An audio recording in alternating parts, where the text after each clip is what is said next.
Yeah.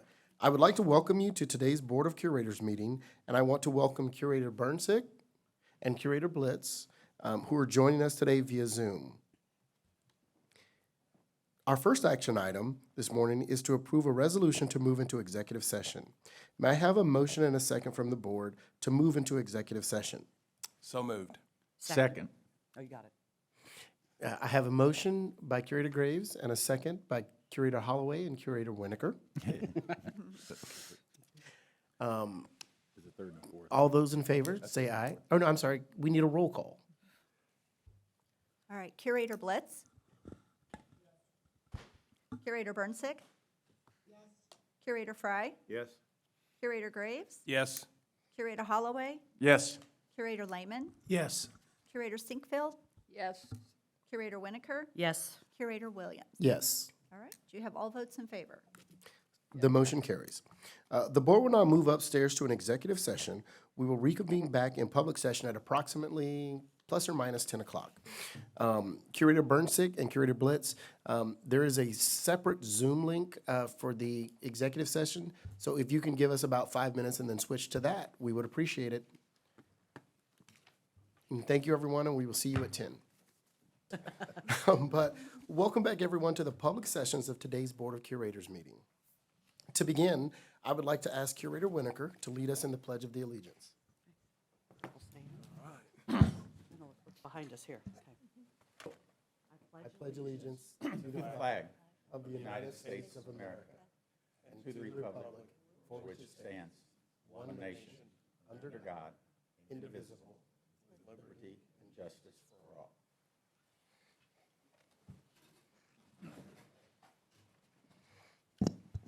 Thank you, Curator Winokur. I would now like to ask our Secretary, Cindy Harmon, to approach the podium along with Curators Fry and Curator Sinkfield for the administration of their oath of office.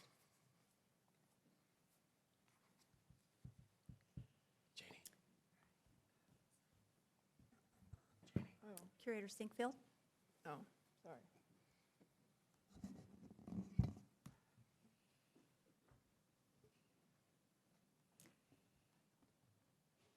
Okay. You first. All right. Join me here. All right. Raise your right hand. All right, repeat after me. I, Jeannie Sinkfield, do solemnly swear that I will support the Constitution of the United States and the Constitution of the State of Missouri, and that I will faithfully demean myself as a member of the Board of Curators of the University of Missouri. Wonderful. Congratulations. I have a pin for you. All right. Same song, second verse. Yes. Raise your right hand. All right. I, Robert Fry, do Robert solemnly swear I, Robert Fry, do solemnly swear that I will support the Constitution of the United States that I will support the Constitution of the United States and the Constitution of the State of and Missouri, the Constitution of the State of Missouri, and that I will faithfully demean myself and I will faithfully demean myself as a member of the Board of Curators of the University of Missouri. as a member of the Board of Curators of the University of Missouri. Wonderful. Congratulations. Thank you.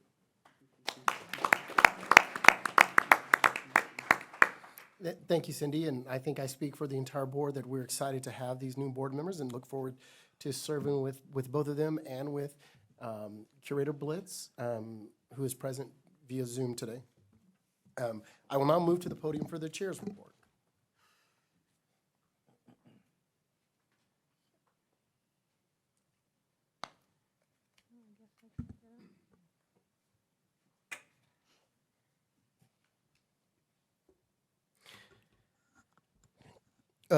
Before we start with our awards, I would like to thank, on behalf of the board, thank President Choi and his staff for a wonderful reception last night where we got to entertain a lot of people from the community, local politicians, and just other groups, and it was fun to get back together and see all of them. This morning, I have the pleasure of giving the first recipients or awarding the recipients of the Remington R. Williams Award. There were 7 students that were selected from our colleges and universities. These were outstanding students from across the system. Each will receive a $1,000 award and a special medal to wear at their commencement ceremonies. Before I announce those recipients, however, I want to highlight another remarkable student who designed the medal that each recipient will wear.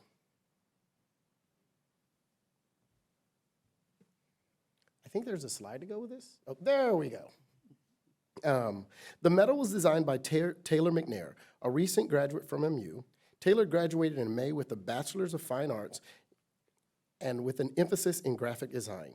Taylor also worked closely with Katie Brandon, a current MU senior, also pursuing a BFA in art with a graphic design emphasis, who submitted the design of her own for the medal.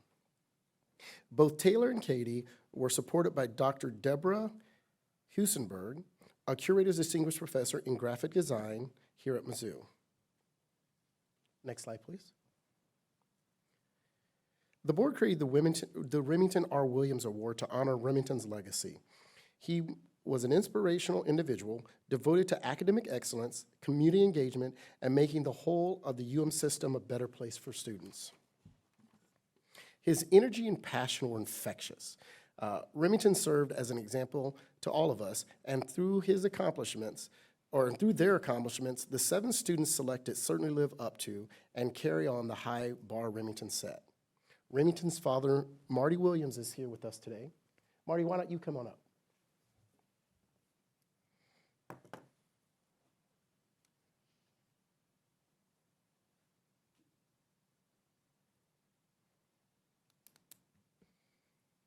And for those of you that don't know, this is Marty Williams, and we want to, 1, thank Marty for letting us honor his son's legacy, and 2, we want to thank you for raising such a wonderful son that was a joy for all of us to serve with, and a true pleasure to see him grow. And because I think as many of you know, Remington not only was getting his law degree, but was also from UMKC, but was also getting his MBA from St. Louis.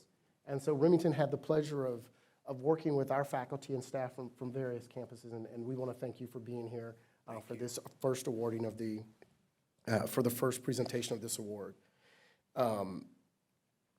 The four recipients that we have from MU are Rishabh Mahindra, Gabrielle Bala, Ethan Joy, and Jonathan Jane. The S&T recipient is Martin De La Hunt, and the winner from UMKC is Shantae Reed. And the UMSL Remington R. Williams Award recipient is Alexander Entwistle. 2 of these students are in attendance today, and I would love for them to come forward.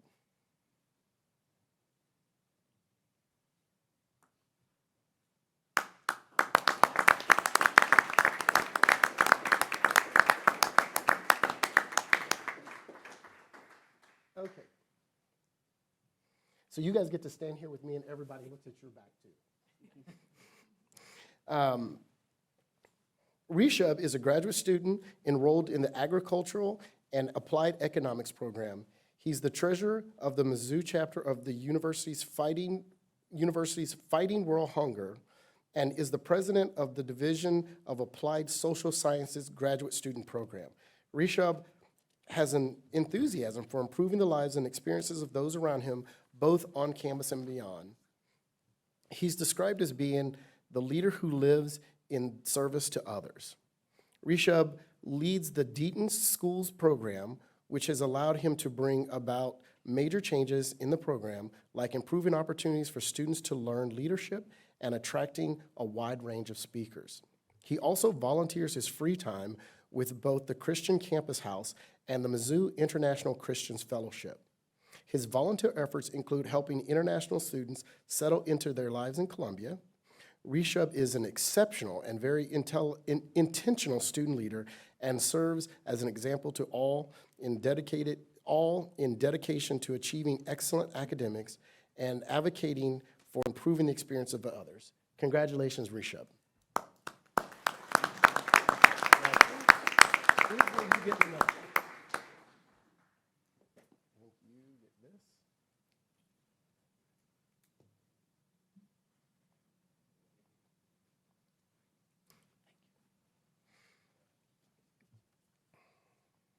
Our other recipient that is present here today is Shantae Reed of UMKC.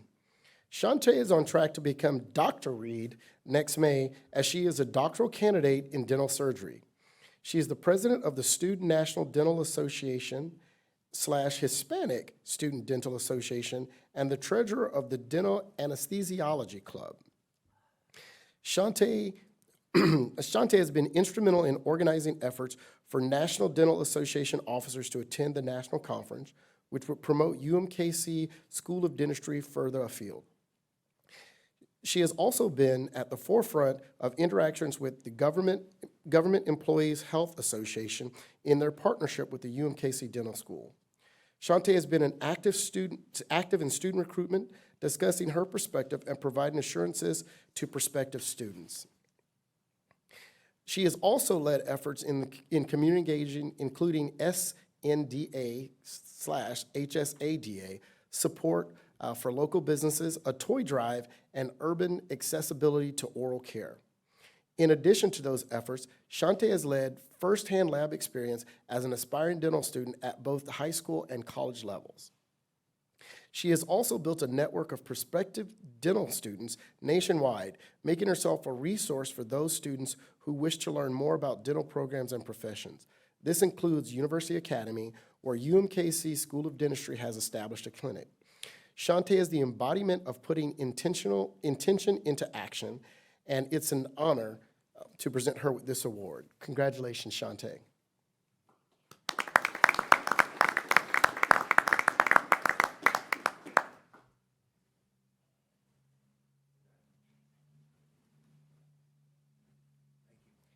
you, Marty. We will be further honoring the remaining recipients at future board meetings. Congratulations to Risha, Shantae, and all of our award winners. And now I would like to invite President Choi to provide the President's report.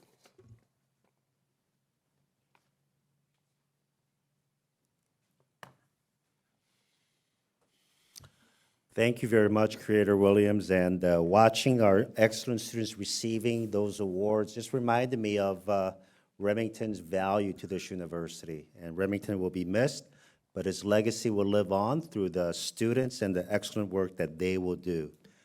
Let me begin by sharing the presentation, if I can have that up. If you ask any academic about their favorite time of the year, they'll say it's during commencement. And this past May was no exception. We awarded almost 12,000 degrees across the 4 universities, and the positive outcomes that our students achieve is truly incredible. We have one of the highest placement rates in the country at around 95%. So 95% of our students within 6 months of graduating either have a job or are attending graduate professional schools or are in the military. And that kind of a performance engenders interest and excitement about our universities. So if I go to the next slide, that shows the fall census up until 2022. And for 2023, obviously we don't have the fall census yet, but you can see there is tremendous excitement about the 4 universities. Each of the universities will see year-over-year growth in our enrollment of freshmen. And given the demographics and the trends that we're seeing in the state of Missouri, this is a major accomplishment, and really the credit goes to the leadership as well as enrollment managers at the 4 universities. So these are for freshmen. At the transfer level, all 3 universities that are below Mizzou have seen an increase, except UMKC and SNT has seen an increase. MU and UMSO have seen a decrease, but between now and fall census, we believe that we'll have more students that will be applying at the transfer level and being accepted. So this is a target number that we are closely monitoring as we go forward. At the graduate level, we won't know until close to August what our total numbers are going to be, but this shows the fall census numbers from 2017 to 2022. We've seen nice increases at Mizzou, at UMKC, some declines primarily due to visa issues at the S&T and UMSL. But now with the visa issues having been resolved, and now that we are over COVID, we believe that these numbers are going to have a nice rebound this year. Graduate and professional education is critically important for the University of Missouri system universities because we are designated as research and graduate universities by the state of Missouri. Total enrollment numbers, we'll have those numbers at fall census towards the end of September, but this shows the growth that we're seeing, and in some cases, some declines due to the pandemic, due to other issues that are occurring in terms of the value of higher education that is perceived by members of the public. So we have our work cut out with the demographics showing that we're going to have less high school graduates graduating not only in our state, but also in feeder states such as Kansas and Illinois. So the next few years, we're going to see many challenging scenarios that we're going to have to overcome, but I believe that we have a proactive plan at the four universities to meet these challenges. Let me also share some student success. This is Charlotte Richards. She is a student at UMSL.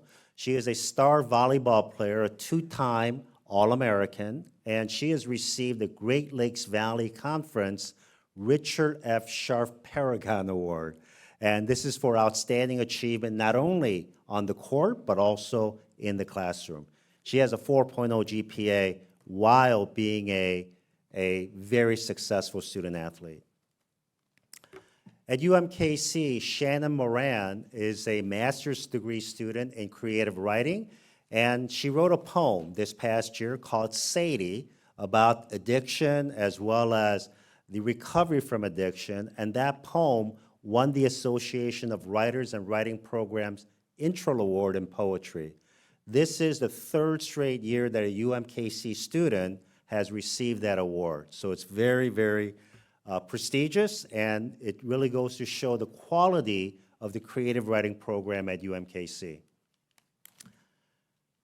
At Mizzou, 5 of our students that are shown there received a Fulbright Award. Fulbright Awards are awarded to postgraduate students that want to pursue research and education in a foreign land. So these students are going from places like Luxembourg to Mexico to a number of locations around the world to not only learn more from those foreign institutions, but also to share with the foreign counterparts the education and the perspectives that they received here at Mizzou. Last but not least, we have 3 students at S&T that received a very prestigious Rainier Award that is given by the UMKC and Kansas City partnership for entrepreneurship. They're doing some very exciting work that uses spinach as a scaffold in which vascular tissues can be injected, and that vascularized spinach will be used for wound healing for burn victims. Very creative approach, but this goes to show the creativity that exists at our universities. In terms of faculty success, we have 3 faculty members, Professor Alina Slapek from UMSL, Professor Candace Schlein from UMKC, and Professor Ernest Perry from Mizzou. And I'm not sure if Professor Perry is here, but they've all been nominated for the Governor's Award for Excellence in Teaching. This is the highest award for teaching at universities provided by the Governor's Office, and we're very proud of their commitment to teaching in addition to their work in research as well as engagement. At Missouri S&T, Professor Amy Belfi from Psychological Sciences became a fellow of the very prestigious Psychonomic Society. And these types of recognition go towards establishing our faculty members standing for highly prestigious awards and honors that elevate the stature of the university going forward. In terms of our staff, they are the essential members of our enterprise. And I've identified 4 individuals who are the longest serving employees at their organization. Erica Grimm has worked in registration for 42 years at UMSL. Maria de Siomo has served 40 years in information services at UMKC. And Charles Jim Duncan is the supervisor of custodial services and landscaping at Missouri S&T and has served in that role for 45 years. Last but not least, Don Connor was recognized just a few months ago for serving 55 years. And he was involved in the College of Veterinary Medicine, and we recently learned that after 55 years, he has now entered into retirement. But congratulations, and thank you to all of our staff members. They make our work, our important work, possible.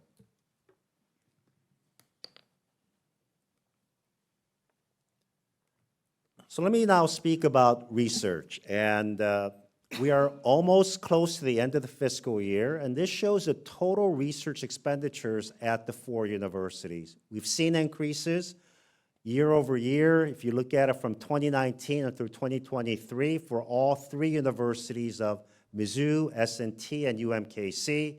UMSL has seen a slight decrease. Part of that is due to retirement of faculty members that were research active. But these trends, the trends that we see for those 2 universities, is very positive. What this means is that we are capturing more of the market share of research and that our faculty members are competitive nationally for research projects. Where UMSL does shine is in sponsored expenditures, not research, but important work, such as dealing with the opioid crisis throughout the state, helping with new ways of engaging students and teachers so that we have persistence in the K through 12 institutions. And as you can see, they've seen a nice growth of 50% from 2019 to 2023. In terms of our research grants, a few highlights to make. Professor Ronald O'Malley, who is one of the world's leading experts on steel manufacturing, received a $13.3 million grant from DOE. This is a very large grant. And the purpose of this grant is to be able to generate clean electricity that reduces CO2 emissions. And for the production of cement manufacturing and steel production, it is estimated that 13% of all energy use around the world are dedicated to those 2 purposes. So by making CO2 emissions lower during that process really does help with greenhouse gas emissions and therefore the continuation of some of the climate changes that we are seeing. At UMKC, Professor Kun Cheng, who is a faculty member at the School of Pharmacy, received another NIH grant, and this one is to use advanced nanoparticles that can actually affect, in a positive way, the effectiveness of chemotherapy and immunotherapy so that you can use lower levels of the drugs that are used for chemotherapy so that the patients will not have as much of the side effects. So this is truly a life-extending, life-saving work by Professor Cheng.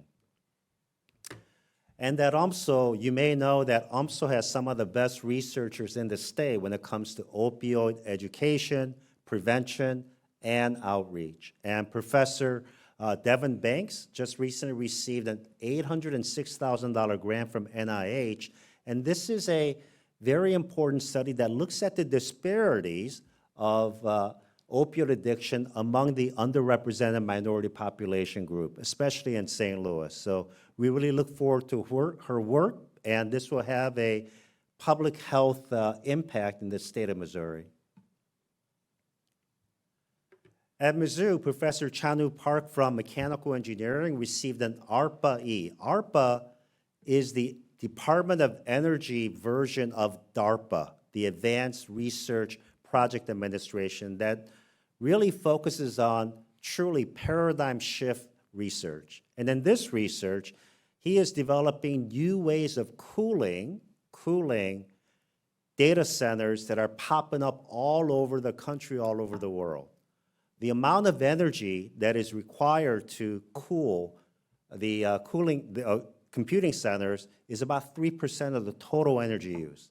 So combine that with cement production, steel production, and with high-performance computing, our researchers can have an impact of up to 17% of energy efficiency around the world. So this is truly innovative work. This last slide here, I put another one for Mizzou because I made a mistake last time I presented this. This is a very important K through 12 research project by Professor Zangori, but I presented it as the grant being 1.3 million. I actually transposed it. It's 3.1 million. And I want to give her full credit for this. So if Professor Zangori is here, but please let her know that I corrected my mistake on this one. All right, philanthropy. You can see the numbers here, and we always make a little bit of a nod to what happened in 2021 at Missouri S&T, and it's going to be hard to match, I said before, but if there's a person that can do it, it's Chancellor Degani.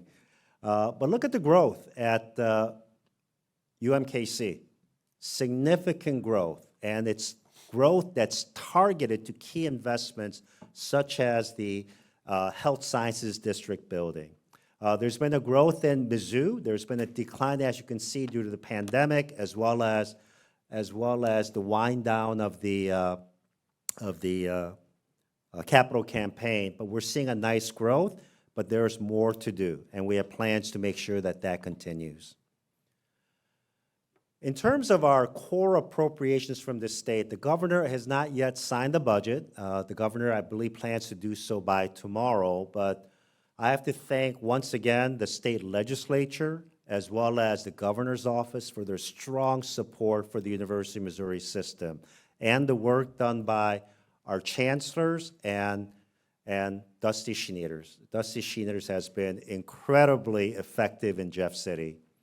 This year, we expect to get another $32 million in our core appropriations, and our core appropriations has been broken down to show what is really used for undergraduate education, and then the land grant extension core through the excellent work of Chad Higgins and his partners. The $5 million for extension that was in the line item has now been placed into the core, so it protects it, which is very important.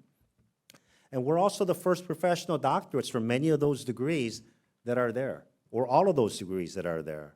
And we are the research university. We're designated by the state as having 4 public research universities, and that's important because research creates the innovation, scholarship creates exploration that enables us to attract the very best students and faculty and staff. In addition to the core, there's the possibility this year that we would get up to $818 million on other one-time projects. So if you think about $818 million, what that represents, if we receive $818 million, that represents essentially having an endowment of $20 billion. That's what the state of Missouri represents to the UM system. And it is something that we're all reminded of, the generosity from the people of the state of Missouri to support our public research universities. I'm not going to go through the list, but these are what's called primarily CP projects, competitive projects, which means that the university will need to submit a proposal. But we believe that being the only research universities, that we are the only ones that qualify for these projects. In addition to these projects, we also have many one-time projects that support a variety of important activities, such as the Veterans Clinic in the law school and the Fisher Delta Center that supports agriculture, not only in the Boot Heel, but throughout the state of Missouri.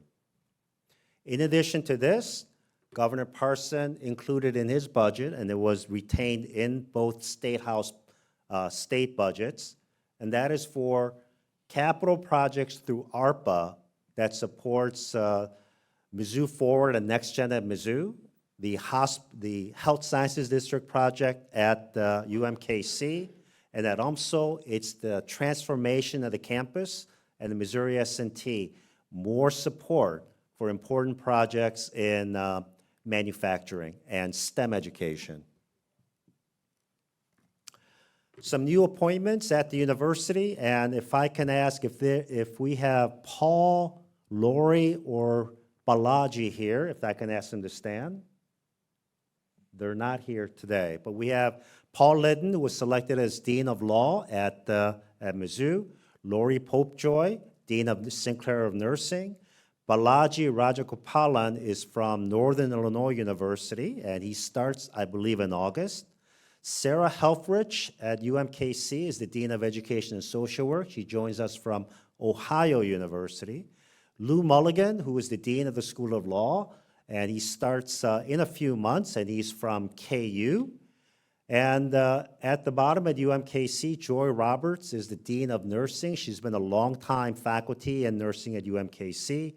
Daniel Reardon has been at S&T for 20 years, and he's been selected as VP of Undergraduate Education. Andrew Balkonsky was selected as the Dean of Arts and Sciences at UMSL, and he joins us from SIU Carbondale. And Judith Lewis at UMSL, longtime faculty, now serving as Interim Dean of Nursing. And Jessica Long-Peace, who's been a longtime employee at UMSL, selected as the Vice Provost for Student Affairs. So with that ends my presentation. Chair Williams, are there any questions or comments from the board? Thank you, President Choi. Thank you.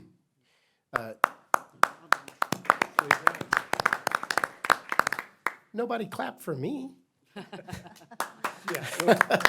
I'm just teasing. Next, we have the consent agenda. Are there any questions from the board about the items on the consent agenda or any discussion about the items on the consent agenda?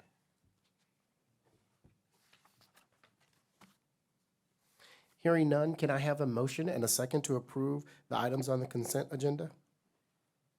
So moved. Second. We have a motion and a second. All those in favor, please signify by saying aye. Aye. Aye. All those opposed, vote nay. Are there any abstentions?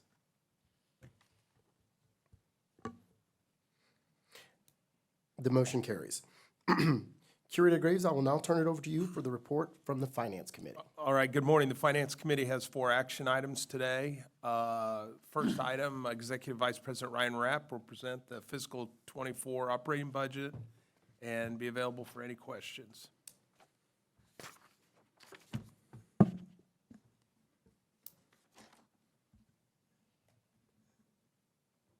Thank you, Curator Graves. As we go through this, I do just want to remind the board that the financial plans and the budgets that are included in your materials were developed consistent with the board-approved resource allocation principles that are included in 1-9 of your materials, along with CRR related to financial performance and accountability. Just as a reminder, those principles were established in 2020, and it really set out that each university would retain all resources generated, including tuition, investment income, auxiliary revenues, and then state appropriation allocations would be recommended by the Council of Chancellors and approved by the Board of Curators.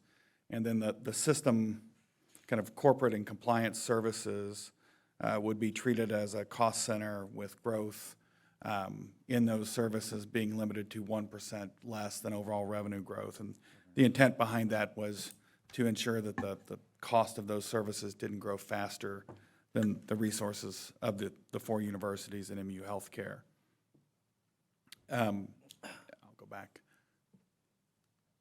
Yeah, I think as we think about the budget, we think about 4 different measures of financial health when looking at the budget. The primary one there is operating margin. And when we think of an operating margin, it's not so we can pay a dividend to shareholders, but it's really so the individual universities and MU Healthcare ensure that they're generating enough resources from the operations to make the necessary investments that they need. I think as we look at this budget, it's a $4.2 billion budget, we're seeing revenues are growing, but at the same time, inflationary cost pressures are taking hold, and that's consistent across all units and at the consolidated level. Our consolidated performance remains on target, but I would note that does vary by the individual universities. As the president noted, we're seeing record one-time investments in capital, and those are really all possible due to the government support from the stimulus dollars that have been received. But as we think beyond just this year, it is critical that we continue to invest in things that will generate net revenue in order for this to be sustainable. And I'll just remind, I think the key for us to execute on all of these fronts is we've got to continue to look for ways, where can we grow revenue, manage cost, and also improve productivity. We can't just say we're going to solely focus on one and not the other two.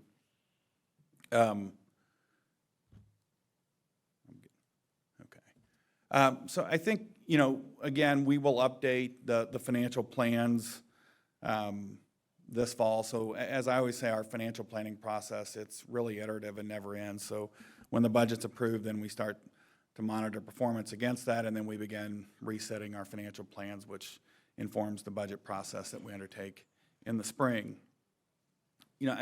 On this chart, I'm really just trying to highlight some of the variance that I discussed previously, and I think you can see that as you reflect here. So the target is the target operating margin over a 5-year period.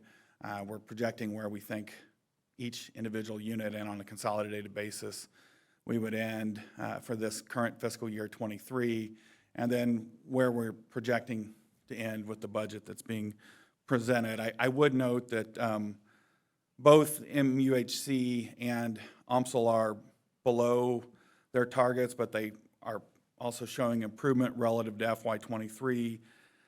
It will be monitored closely and consistent with what's outlined in the financial performance and accountability policy. It's, I don't think right now we have an expectation that performance wouldn't improve, but just as a reminder, within that financial performance and accountability policy, if it were not to improve, it starts to trigger additional oversight from system and the board.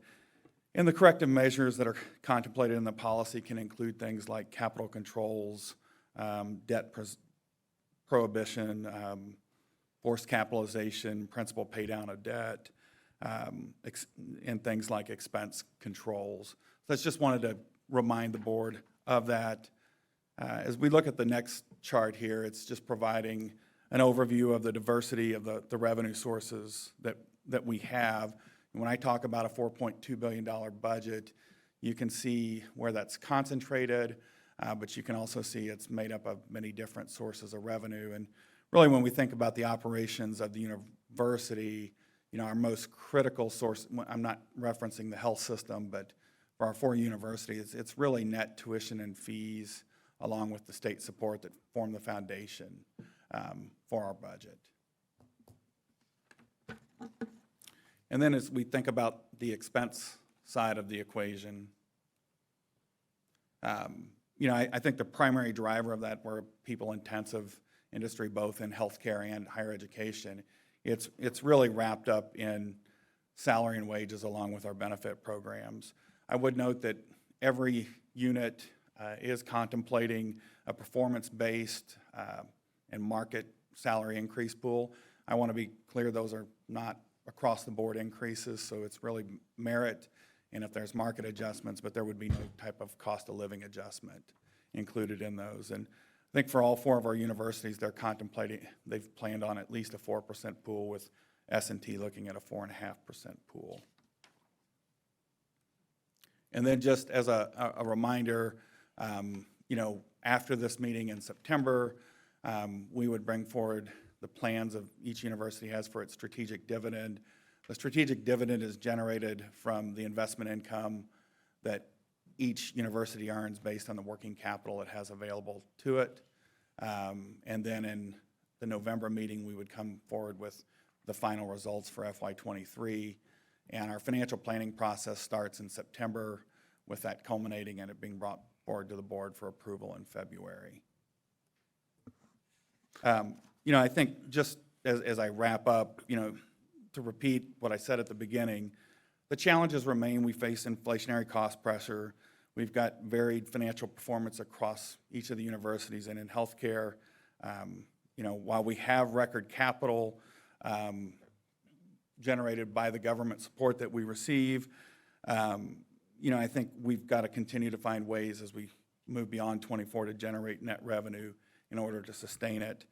And again, as we think about how do we best address that, it's really executing on the plans that are presented today, managing our cost, improving productivity.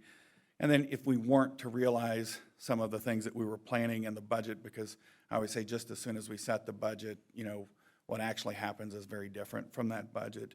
But if necessary, we'd reprioritize and take action to bring our cost structures in line with the revenue base that we would anticipate as we move forward.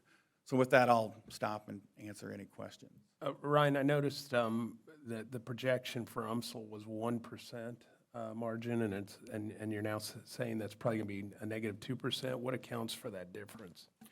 So I think, as we noted in the paper, I think for FY23, we didn't hit our student credit hour production that we had planned for, and we're planning on an increase for that. And if we're not to realize the increase that's planned there would have to be some cost action that would be necessary to bring that in line.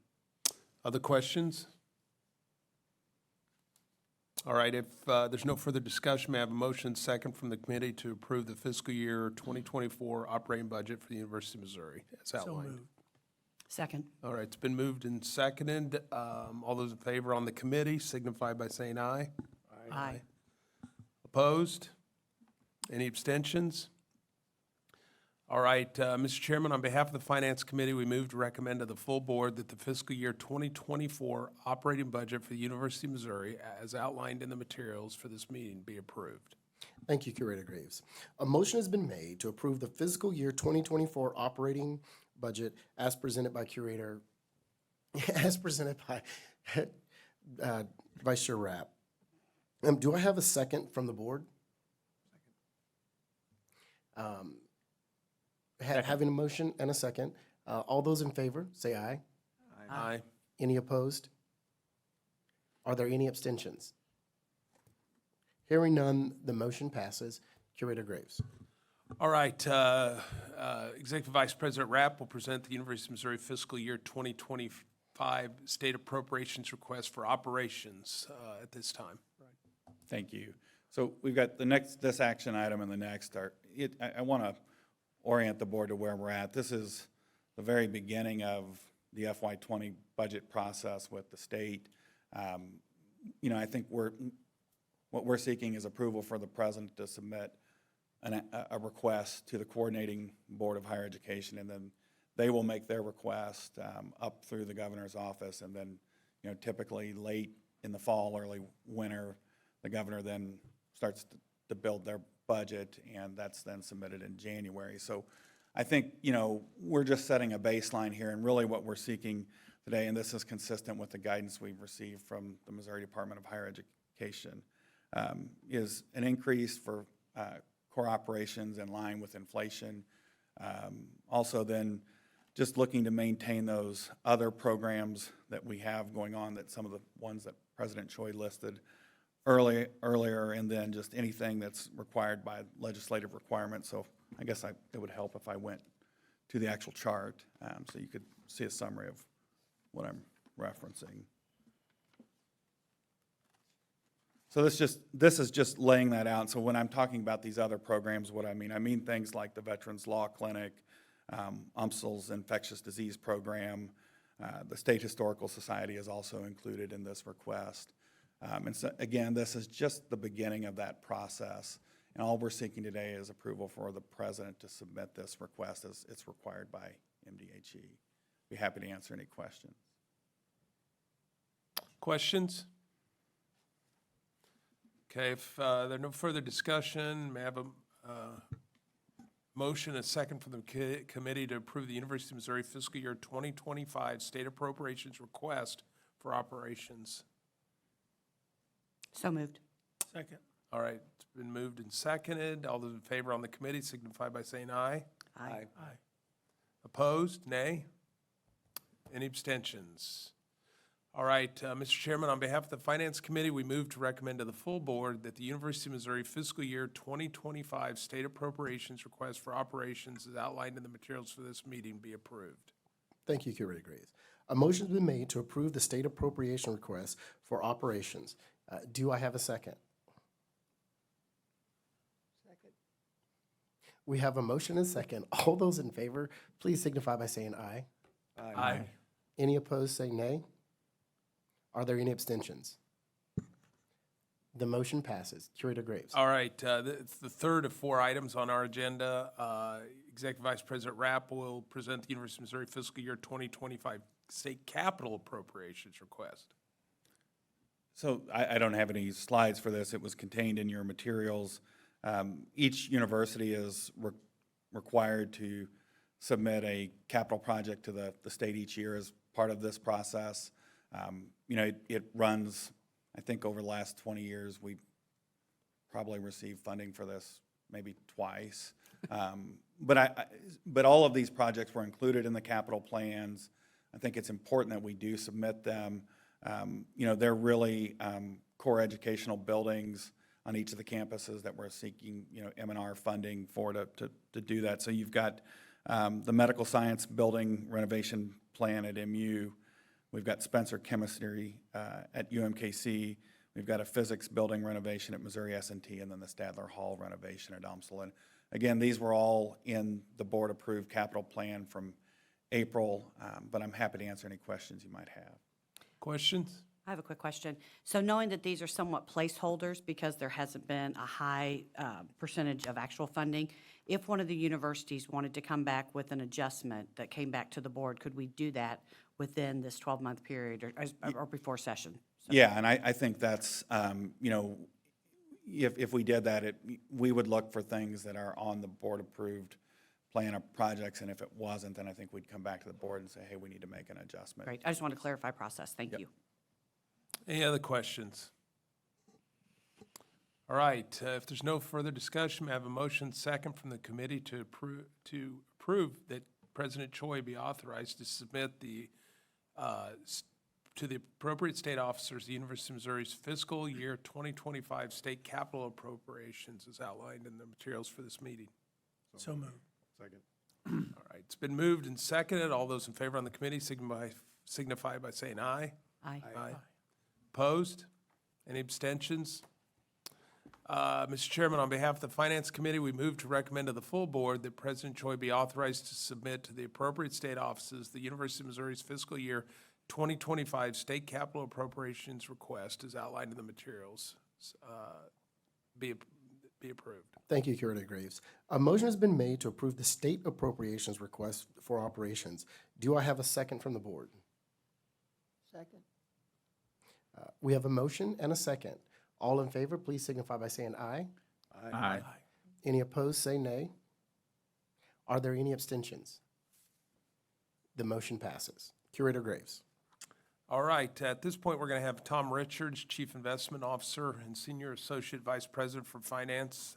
He's going to present the amendments to CRR 140 investments, including chapters 140.11, 140.12, 140.15, and 140.17 for approval. Good morning. Mr. Thank you. Chairman, I've got to recuse myself from the investment action. Cindy, please note for the record that Curator Lehman is removing himself from this discussion. And from the building, apparently. See you later. Well, good morning. Thank you. The changes are outlined in detail in your meeting materials. I'll go through some highlights, and also wanted to note that the university's Investment Advisory Committee reviewed these changes at meetings in April and June of this year and recommended approval to the board. The vast majority of the changes that you'll find in the red line are really cleanup items, streamlining language, consolidating language, bringing back consistency across policies as changes have been made over the past couple of years. The one area of substance is really revolving around the Portable Alpha program. That's what we talked about. We spent a lot of time with the investment committee and with a few curators in one-on-one meetings. Really, we're not changing anything with Portable Alpha. We're making the policy within the collected rules more robust and more transparent to reflect how we've been managing the policy. We felt it was important that that be documented better and in a more transparent manner within the policy.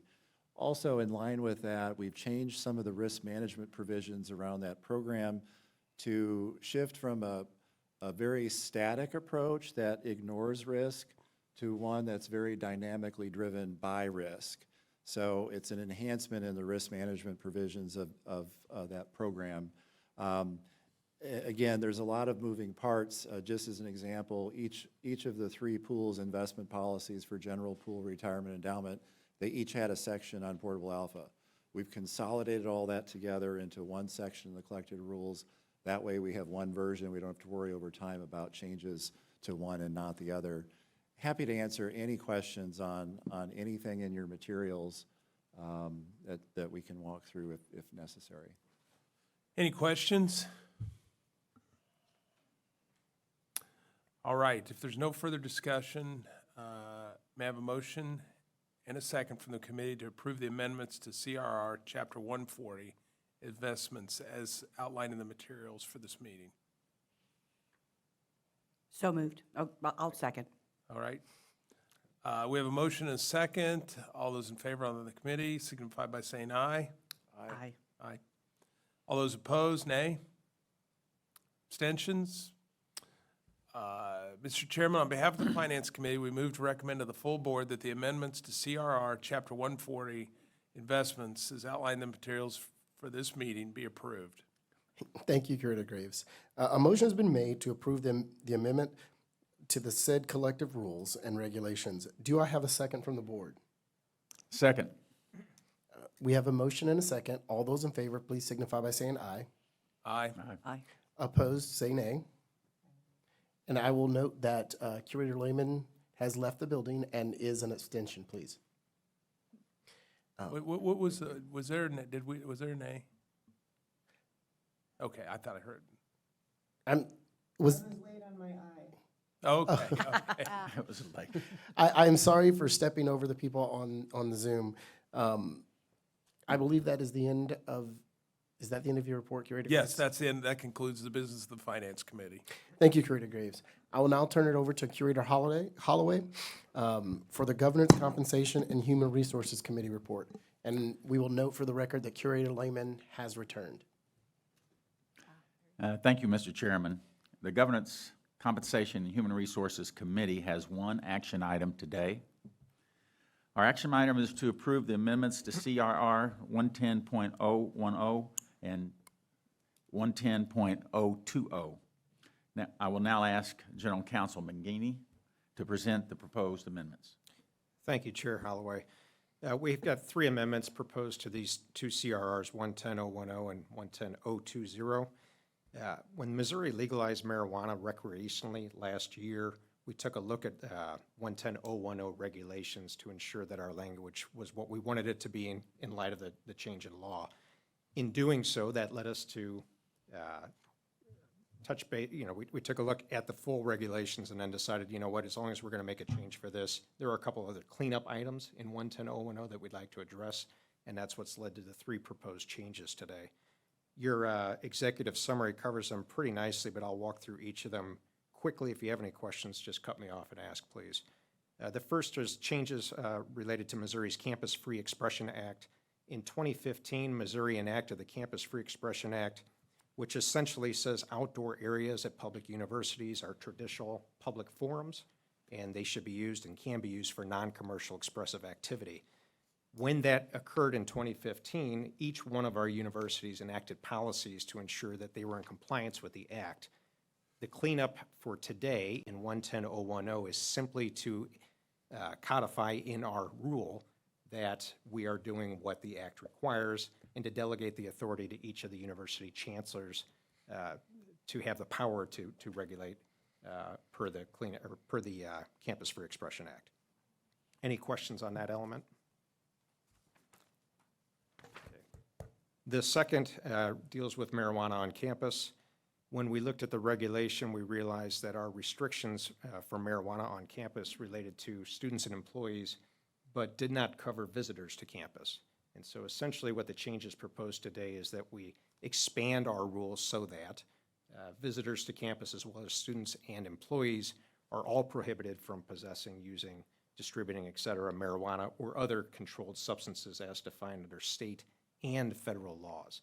And it's that second part, and federal laws, which is important. Although Missouri legalized marijuana, the federal laws continue to have marijuana as a controlled substance that is not legal. The Drug-Free Schools and Communities Act and the Drug-Free Workplace Act, both federal acts, prohibit us from allowing that on campus, and this is to codify that in our rule. Any questions on that? Okay, finally, the last has to do with service and use fees. This is a bit of a nit. When we looked at 110.010, we realized that there's some duplicative language in there with 110.020 when it comes to service and use fees, so we wanted to clean up that overlap. Most of what we did in 110.010 is to clean the overlap and refer to 110.020 as the controlling rule on service and use fees. We also are proposing amendments to 020 to clarify a few things. We're providing the authority to establish and waive facilities-related fees to the chancellors on each university. We're expanding the scope of the rule to apply to facilities, which would include buildings and grounds, and that the Vice Chancellor for Finance is responsible for assessing and collecting fees. Any questions with respect to the service and use fees component? With that, Chair Holloway, that concludes my summary. And thank you, Mark. Both your executive summary and the actual changes have been circulated among all the board, and our committees looked them over. And with that said, are there any other questions for Mark concerning these changes? And if no further discussion is to be had, then may I have a motion from the committee that the amendments of CRR 110.010 and 110.020 as approved, be presented, as presented in your materials, be approved. I was going to default to our colleagues on Zoom because we know they're there, and they're both members of this committee.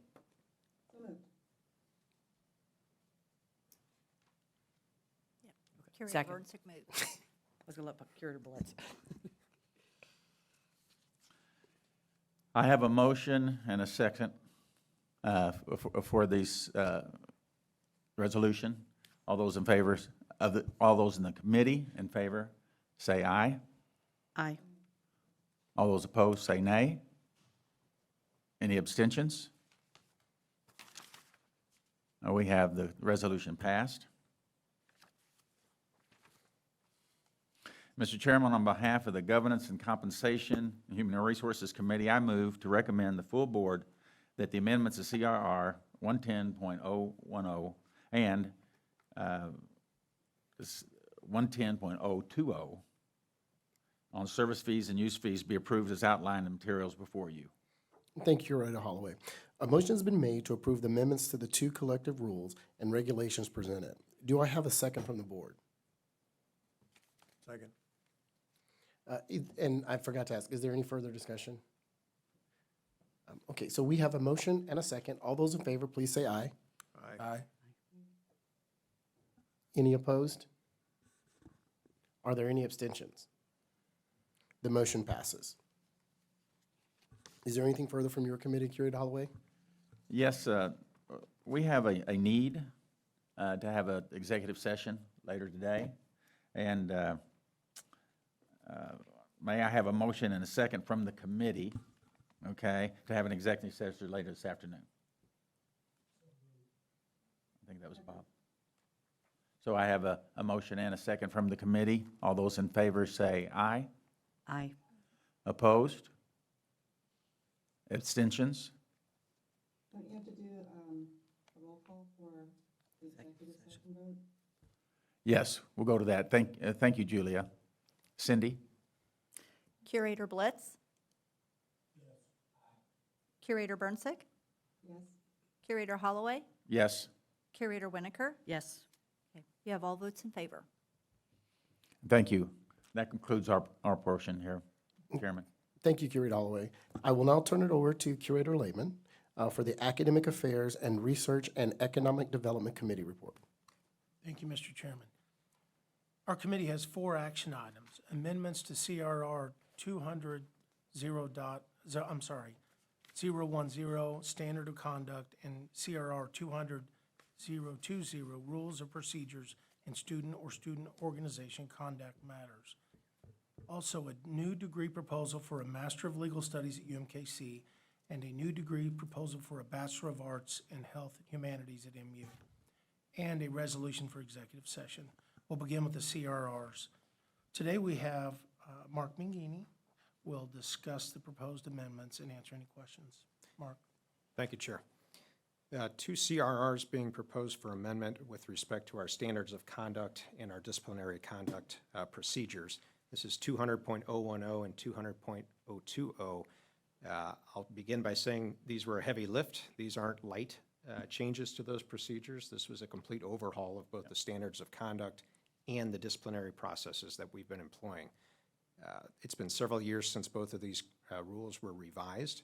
We have had in those years, both since I've been here and certainly since before I was here, I'll call it a lot of internal and external feedback on our code of conduct and our disciplinary procedures. Further, in the interim, we actually adopted an equity resolution process, which is a separate proceeding. However, there are elements of it that do play into these code of conduct and our disciplinary procedures. So this is a process that's been going on for nearly 3 years.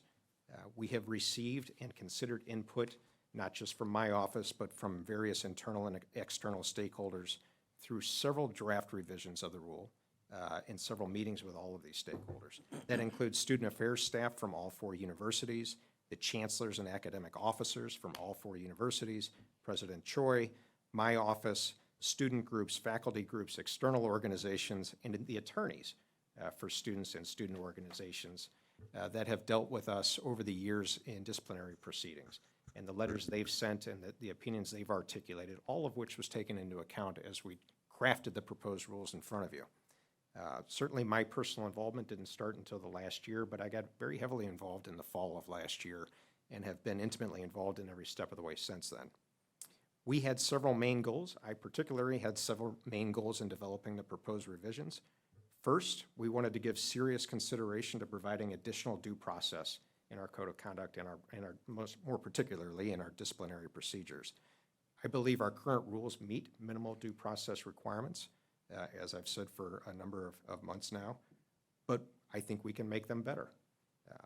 We wanted to formalize what we have in our rules that we're already doing, as well as add additional steps in our practices and codify those in the rule to increase the due process provided to the accused students and student organizations in this process. For example, the use of attorneys. That's one thing we've liberally allowed over the years, but it wasn't in our rules that you had the right to use an attorney when you have a hearing on an accused behavior or alleged behavior. So this codifies that practice in the rule. Secondly, we wanted to clarify areas that were subject to confusion in the process. I've personally seen some of these areas of confusion over the last year. We have a voluntary non-binding student court that can be used if a student elects to do so. It is voluntary, it is non-binding.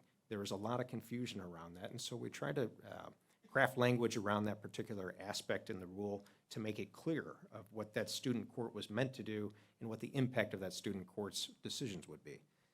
We want to encourage people that are accused of a violation to work out something with the university rather than have an all or nothing, I've been accused and now I have to go to a formal hearing. There are many things that can be done in between there to make it easier, better for their educational experience, et cetera, on the accused as well as the faculty. And so we've tried to add language in these rules that will support that. I personally took a look at this from the accused perspective. I tried to train my eye on the rules to think, what if it were me? What if it were one of my children, my son, my daughter, that was sitting through one of these disciplinary proceedings? How would I want them treated in the process, and what do I think would be fair and reasonable beyond what we're already doing? How much time should they be provided to prepare for a hearing? What access should they have to documents and evidence that is collected by the university? What are the clear guidelines, or are the guidelines clear in how they are to respond to charges of allegations, et cetera? So that was another perspective we used. And then finally, we wanted to provide a lot of more clearer instructions, not just for the accused, but also for the university staff when we deal with the procedures, disciplinary procedure process. What, when, how, at each critical step of the process. Things that we already kind of knew and we thought were known, we wanted to make much more clear in the rules themselves. And then finally, I wanted to make it more user-friendly, add some head notes, allow people to see as they look at the rule, okay, this is the section that deals with X, Y, Z. This is the section that deals with this. That wasn't present in the original rule, and it made it a little bit cumbersome and difficult to deal with. So there are just a few noteworthy changes. Your executive summary covers them all. Certainly the red lines are voluminous and difficult to follow. I wanted to note just a few noteworthy changes in each one, in no particular order, by the way. So in 200-010, we wanted to give clarity and specificity for the factors that the university would consider in weighing organizational liability. This is a topic that comes up over and over and over for when a member of an organization does something, or a number of members of an organization do something that violate our rules. Should the organization itself be held liable for their actions? How do you come to that decision? How do you administer that in the disciplinary process? So we tried to provide, and I think we've done a decent job of it, of providing a lot more greater clarity on what factors we will consider in determining whether an organization should be liable, and also those factors we'll consider in the opposite direction, when we shouldn't consider an organization liable for the actions of its members. We addressed artificial intelligence. Obviously, this is a great discussion and concern in the world today, and so we wanted to make sure that we discuss that in the context of these rules. You can't use artificial intelligence in tests or in presentations without express permission from your professors. We wanted to clean up the language surrounding threats to better comport with the First Amendment in the court's interpretation of the First Amendment. We require a serious expression of intent to commit an act of unlawful violence that results in a reasonable fear of violence, regardless of an actual intent. And then finally, we added some language and clarified some language surrounding retaliation, false reporting, witness intimidation. That language comes straight out of our equity process that was codified in our rules prior to this. We wanted to make sure that the same language would be included in these rules when we change them. Any questions with respect to 200-010, our code of conduct? Any questions from the committee or the board? On our 020 procedures, disciplinary procedures, just a few things. We allow advisors and attorneys at every step of the way now. We provided additional timing and content for notices of allegations so that it is crystal clear and will be crystal clear to anyone accused in these processes what they're accused of, what policies, rules, regulations they're accused of violating, and how. There needs to be a specific roadmap provided to anybody that's brought forth in one of these proceedings. And we provided rights of appeal, rights of review, rights to object, how attorneys can be used in the proceedings. A lot more specificity on the overall process, and then again, harmonizing our language in the process and the procedures with our equity process that was already codified in our rules. I'll stop there. Any questions, Keith? Yeah, Mark, how does our regulations, how do they comply, how do they transfer with the compliance, like say Title IX, on these different procedures that we have to go through when an accusation has been made, whether the Title IX rules and regulations are followed in the same way that our rules and regulations are followed, and the rights of the accused and the rights of the... Sure. So the Title IX comes under our equity process, which is a separate Chapter 600 set of rules, Okay. Which we codified previously in response to changes in Title IX in the last administration. I will say that that might be changed again depending on what the current administration comes forth with in the rulemaking process. We have tried to make this more, I'll say we've tried to track our undergraduate student conduct and disciplinary process more in line with that, but it's certainly a different process and for different reasons. And so it's not going to be exactly the same. I don't have a gap analysis prepared to tell you where in each step of the way that things are different in the code of conduct and disciplinary process versus Title IX. But I will tell you that the overall flavor of what we're proposing today is to provide much more due process, which is what's provided more in the equity process under Title IX. Okay. Thank you. Any further questions? I just want to make a comment. I'm glad you listed all the stakeholders. I know many of us hear from groups about this. This was a huge project and a huge lift, and it's, probably like all of us, I mean, it's 19 pages. Read it thoroughly.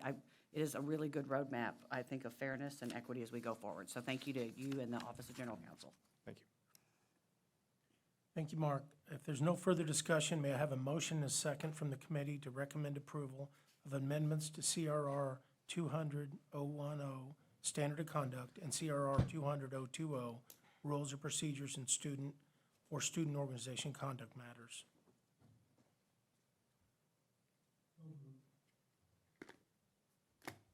Can I get a second? We have a second. I'm not second, I'm not on this committee.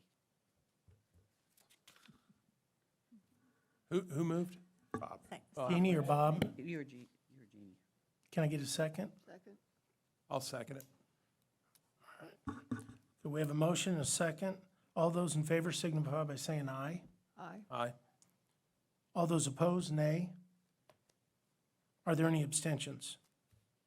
Okay, the motion carries. Mr. Chairman, on behalf of the Academic Student Affairs, Research, and Economic Development Committee, I move to recommend to the full board that CRR 200-010, Standard of Conduct, and CRR 200-020, Rules or Procedures in Student or Student Organization Conduct Matters, as presented, be approved. Thank you, Curator Laban. A motion has been made to approve the amendments to the collective rules and regulations 200.010 and 200.020 as presented. Do I have a second from the board? Second. We have a motion and a second. All those in favor, please signify by saying aye. Aye. Aye. Any opposed, say nay. Are there any abstention? Motion passes. Curator Laban. Our second action is a proposal for a new degree program, a Master of Legal Studies at the University of Missouri, Kansas City. Barbara Glesner-Fines, Dean of UMKC School of Law, and Jeffrey Thomas, Associate Dean for Strategic Initiatives and Graduate Programs, will discuss the proposal and answer any questions.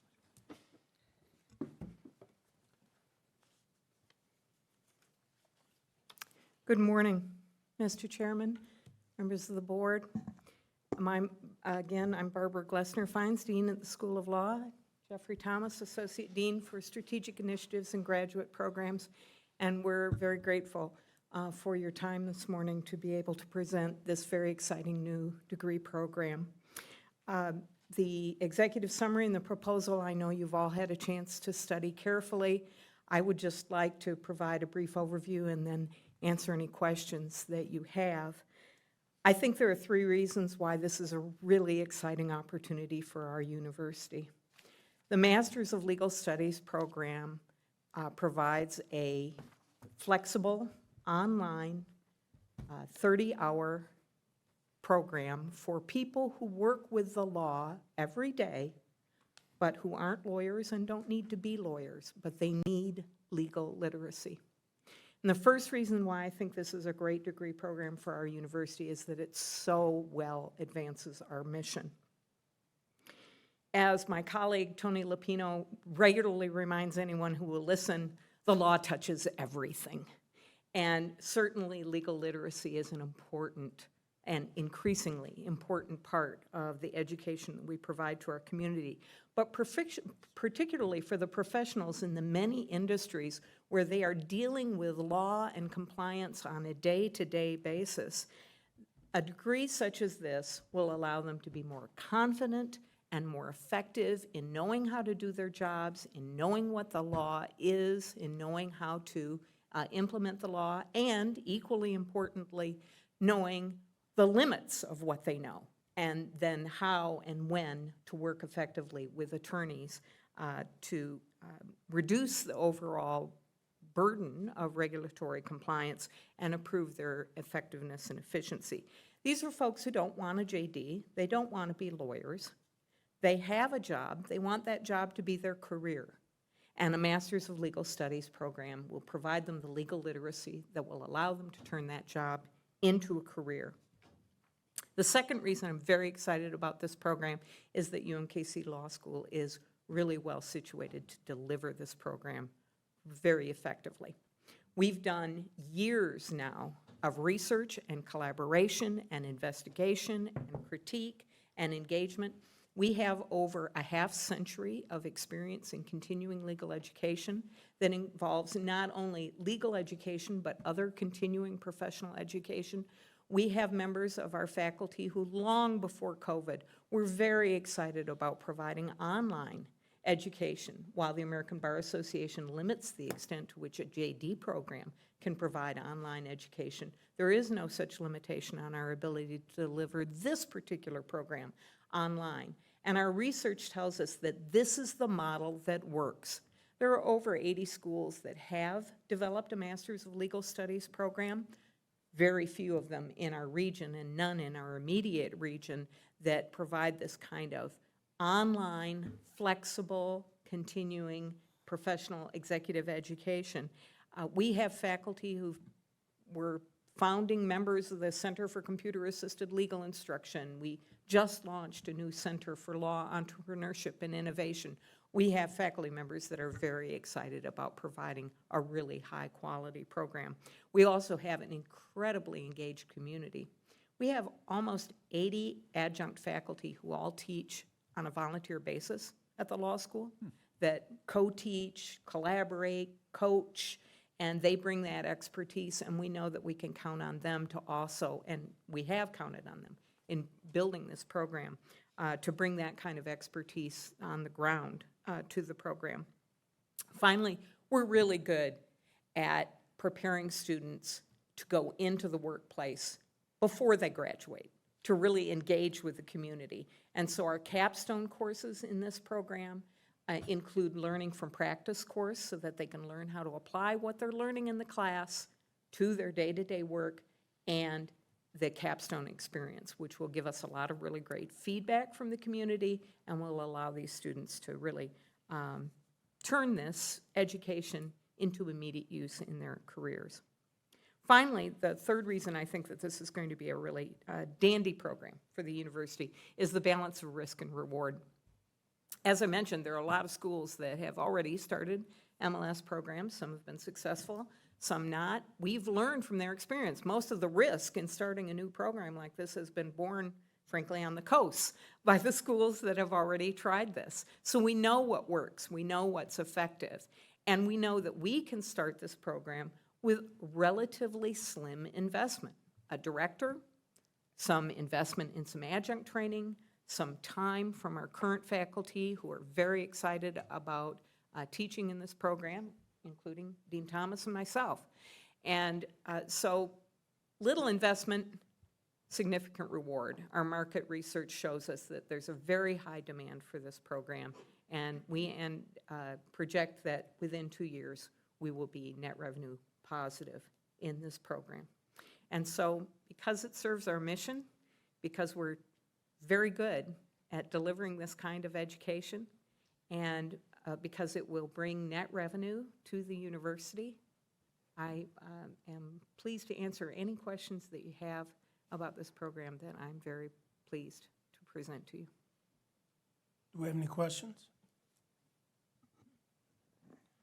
Thank you very much. Thank you. If there's no further discussion, may I have a motion and a second from the committee to recommend approval of the Master of Legal Studies at the University of Missouri, Kansas City? So moved. Second. Thank you. We have a motion and a second. All those in favor signify by saying aye. Aye. All those opposed, nay. Are there any abstentions? The motion carries. Mr. Chairman, on behalf of Academic Student Affairs, Research, and Economic Development Committee, I move to recommend to the full board that the Masters of Legal Studies at the University of Missouri, Kansas City be approved. Thank you, Curator Lehman. A motion has been made to approve the new degree program proposal for Masters of Legal Studies at UMKC. Do I have a second? Second. We have a motion and a second. All those in favor signify by saying aye. Aye. All those opposed signify by saying nay. Are there any abstentions? The motion passes. Curator Lehman. Our third item is a proposal for a new degree program, a Bachelor of Arts in Health Humanities at the University of Missouri-Columbia. Cooper Drury, Dean of the MU College of Arts and Sciences, and Associate Professor Julie Ellman are here to discuss the proposal and answer any questions we may have.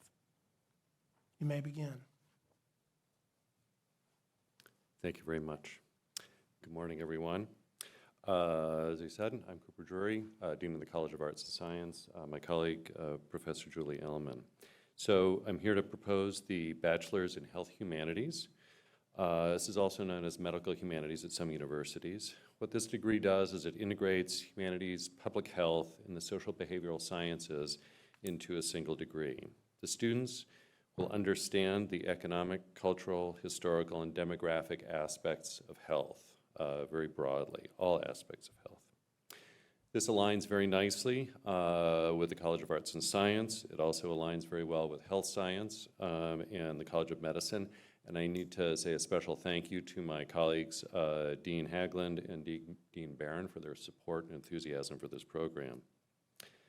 The other thing that this does is that it brings in a new undergraduate approach to the Next Gen initiative, which will be valuable in terms in undergraduate research working with our faculty. The program itself can be serve as a standalone or as a second major for students who are looking to go to medical school or looking up other careers. This is a very timely degree, and I would point out two things that are very important. One, as we all know, we have an aging population, so there's greater need for health care, and all of the new medical advances, some of which this university are making themselves, increase the importance of having people who understand all of these aspects of health, whether it's the policy or whether it's relating to their patients. We project that by the 5th year, we'll be able to generate more than $800K in net new revenue for the university. And finally, I'd like to end with this. I have a friend who always says, ask the question, is this the right thing for the students? And so I think it's a good place to start, or perhaps end. The graduates of this program will get jobs. They will be good jobs.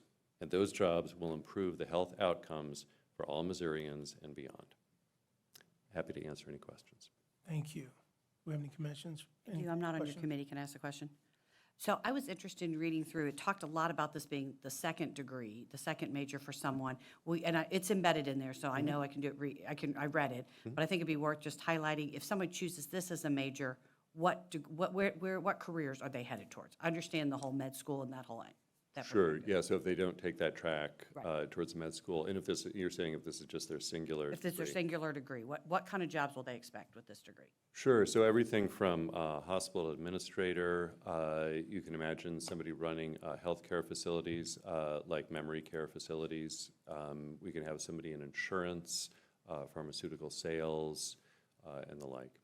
So I just think there it's really is important a to broad. highlight that. Yeah, absolutely. Thank you. Thank you. Any other questions? If there's no further, thank you very much. Mm-hmm. If there's no further discussion, may I have a motion and a second from the committee to recommend approval of the Bachelor of Arts in Health Humanities at the University of Missouri-Columbia?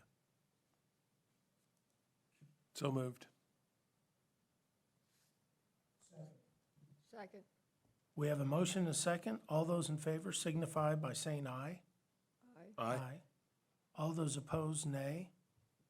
Are there any abstentions? The motion carries.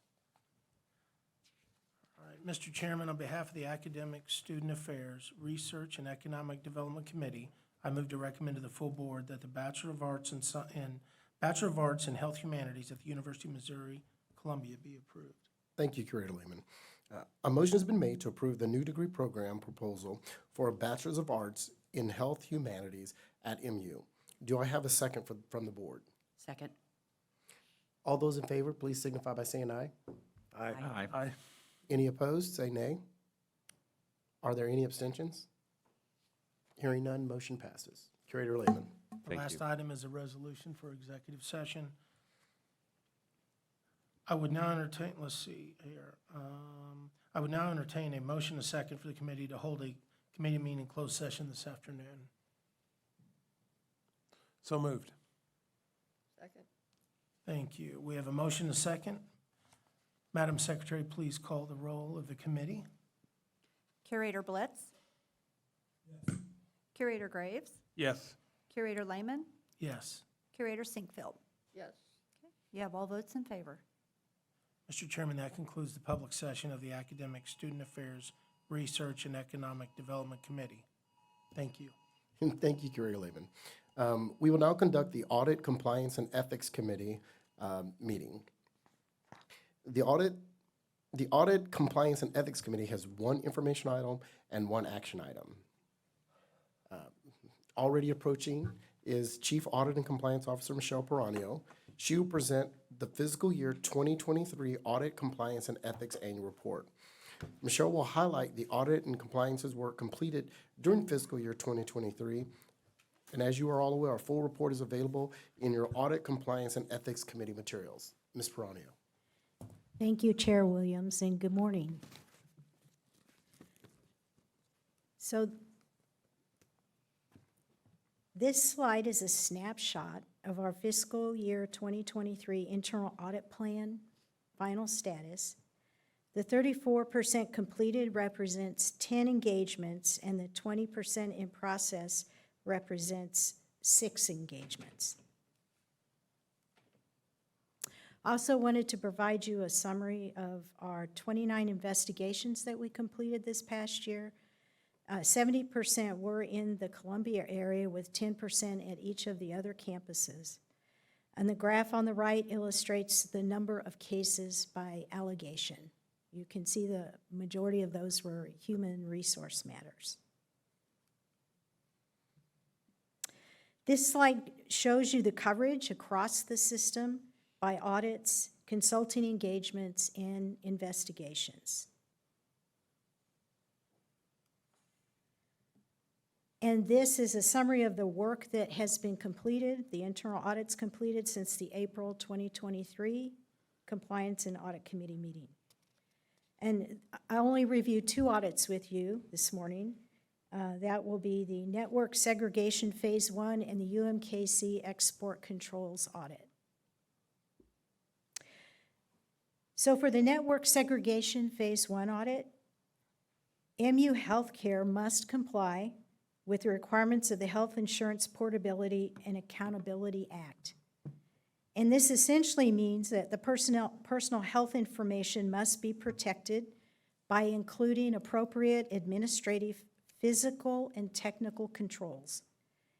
And network segregation is one of those controls to ensure that only appropriate access from the MU is allowed on the MU Healthcare network. The 2 entities share a common network. And the use of a firewall is employed to manage the traffic from one entity to the other.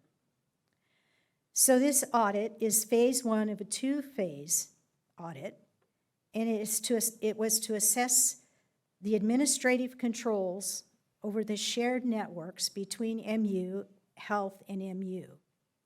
Phase 2, it will be an assessment of the firewall rules themselves, and this will be conducted by a technical IT auditor. So in this part of the audit, we identified that firewall change requests are not consistently documented, resulting in an incomplete understanding of the current rules. So lack of documentation also allows redundant and obsolete rules to build up over time, and it makes it difficult to know if the firewall is adequately protecting both networks. So management is requiring firewall changes be documented in the ticketing system, and they are committed to removing redundant and obsolete rules. The export controls and sanction audit, we completed this at UMKC, and this will be completed at all of our universities.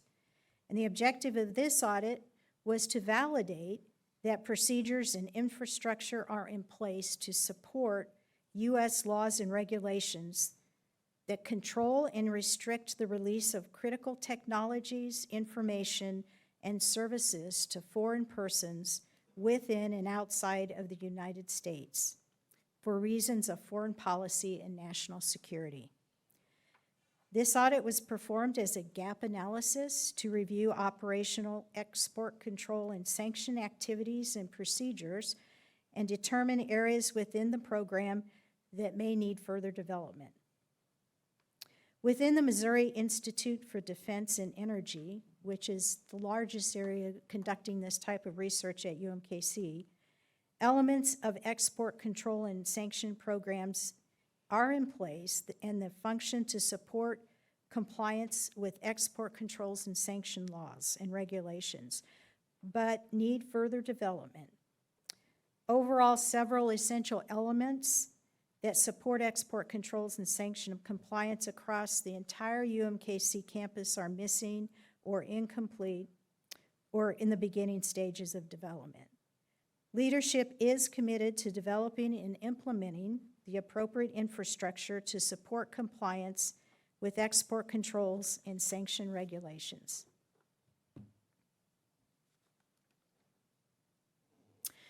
So now I'll review some quick highlights of the compliance program progress from this past year.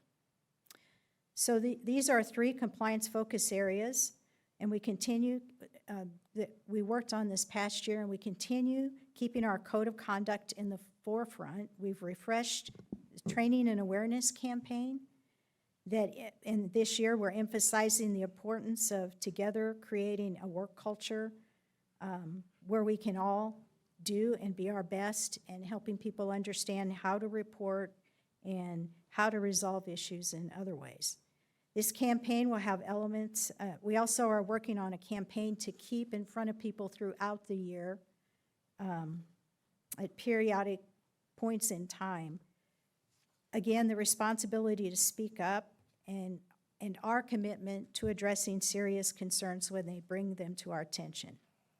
So both the training and the campaign will be launching this fall.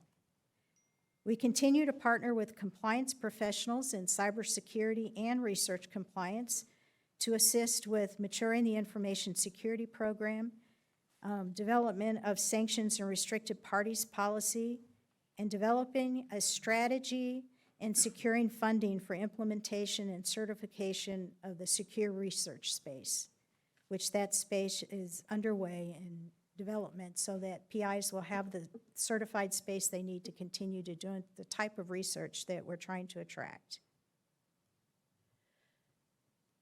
2 important additions to our program this year were the privacy officer and education and training manager. We are now moving forward with establishing a privacy program for the universities and can support development and delivery of compliance education and training programs to support the compliance professionals out on the different campuses. That completes the annual report, and if there are any questions, I'm happy to answer them.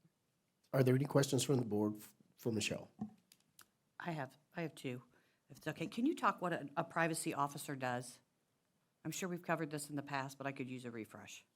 Yes, the privacy officer works in partnership with the security, the compliance information and security official. And the privacy officer focuses on, while the IT focuses on a lot of the technical stuff, the privacy officer works with groups to focus on their behaviors and how they handle private information and the expectations, and also helps build. Right now, we're doing an assessment to understand where the data is that needs to be protected, the sensitive data, which specifically which, and the privacy officer can then work with the people who are ultimately responsible for those data regulations to help them understand better how to protect that information from a behavioral. And the privacy officer is also involved in if there's any incidences or breaches to help assess what's the impact. Thank you. And then my other question is, I was looking at the statistics under culture and code of conduct, and I was obviously a high percentage, 92% of staff had gone through the training, if I read that correct, 69% for faculty. So I assume the emphasis this next year is on faculty, and was that a higher or lower amount of completion than, or I guess participation than you, foreshadowed? So that was the first year we put the program out there, and this year my staff will be following weekly the completion rate, and will be sending out emails and notices to any areas that are struggling with getting faculty or staff to complete the training. Well, kudos to staff. That was a good percentage, so thank you. Yes. Any further questions? Hearing no further questions, Michelle will now present the action item, Fiscal Year 2024 Risk Assessment and Proposed Internal Audit and Compliance Plans. Thank you.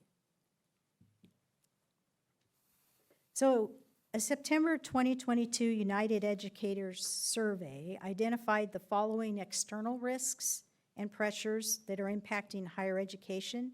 And I've highlighted in red the areas that the proposed rolling internal audit plan addresses.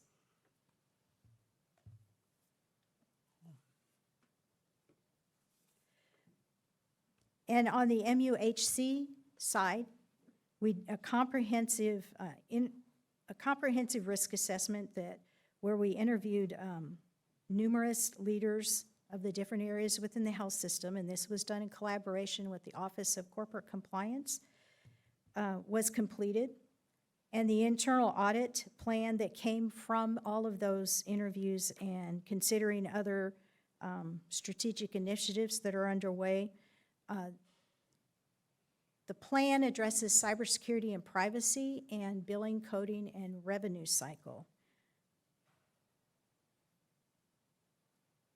So just some highlights of the proposed internal audit plan. We continued our focus on the finance audits in schools, colleges, and divisions. And there are also about 3 areas of audits that we want to complete those audits for all 4 universities in this next year, and those are conflict of interest commitment, export controls, and scholarships. And we want to continue our focus on information security with an emphasis on conducting an information security assessment for UMKC, Missouri S&T, and UMSL. So we have a baseline that will be comparable to what was done in 2021 for MU and MUHC. And we've also added an institutional review board audit and a construction audit. Those are new areas. For MUHC, these are the internal audits that we identified through risk assessment.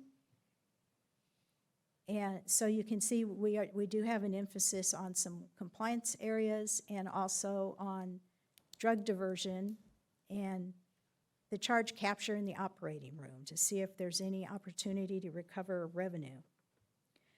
We are also working with leadership to identify key areas during the transition between MUHC and Capital Region that we'll also be looking at.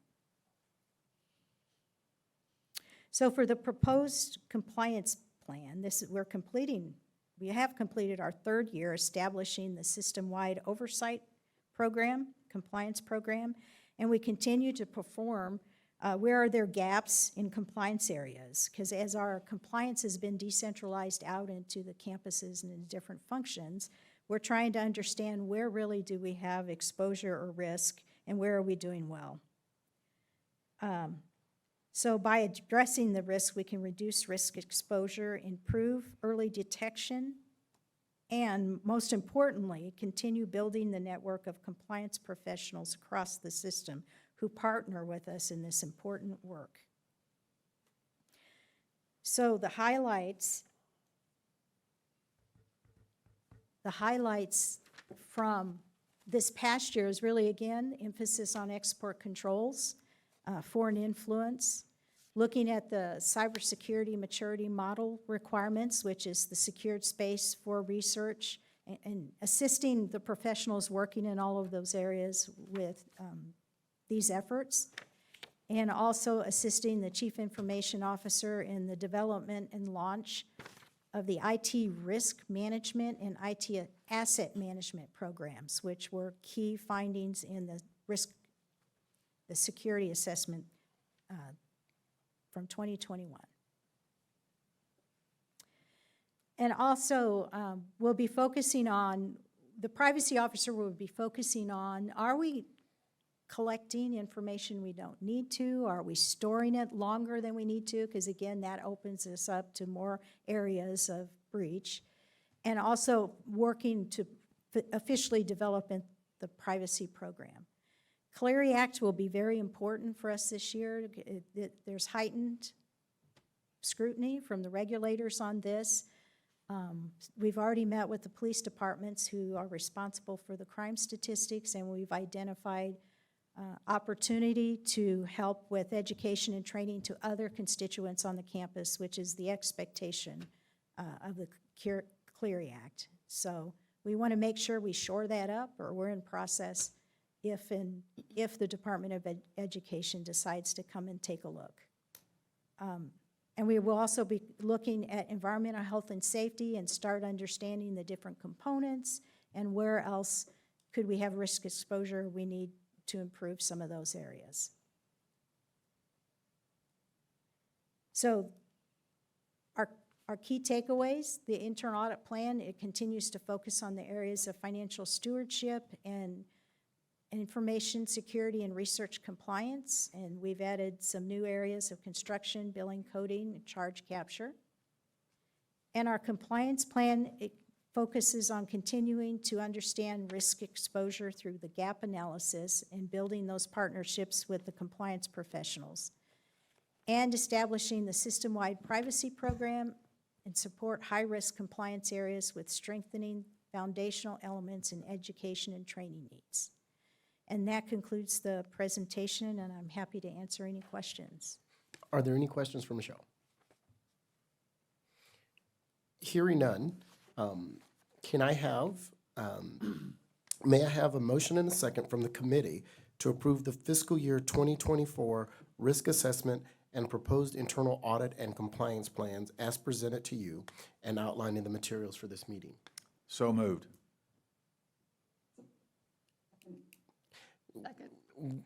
Thank you. All those on the, we have a motion and a second. All those on the committee in favor, please say aye. Aye. Opposed? Are there any abstentions? Motion passes. We have a motion that has been brought to the full board for the approval of the fiscal year 2024 risk assessment and proposed internal audit and compliance plan as presented by the committee. Can I have a second? Second.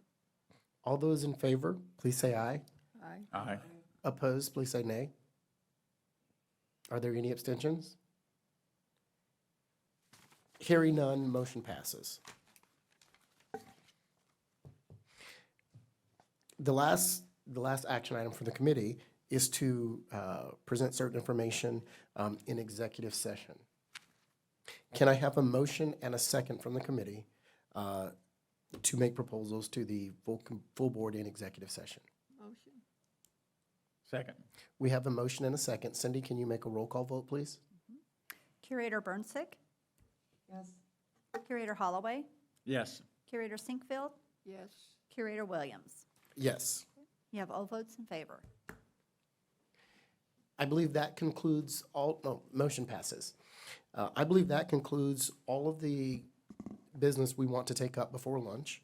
Lunch will be provided in North 214. Correct. And we will reconvene in 45 minutes, which by my clock makes it about 12:30. So if everyone, and yes, I'm cutting you short just a little bit, but if everyone could plan to be back and in their seats by 12:30, we would greatly appreciate that.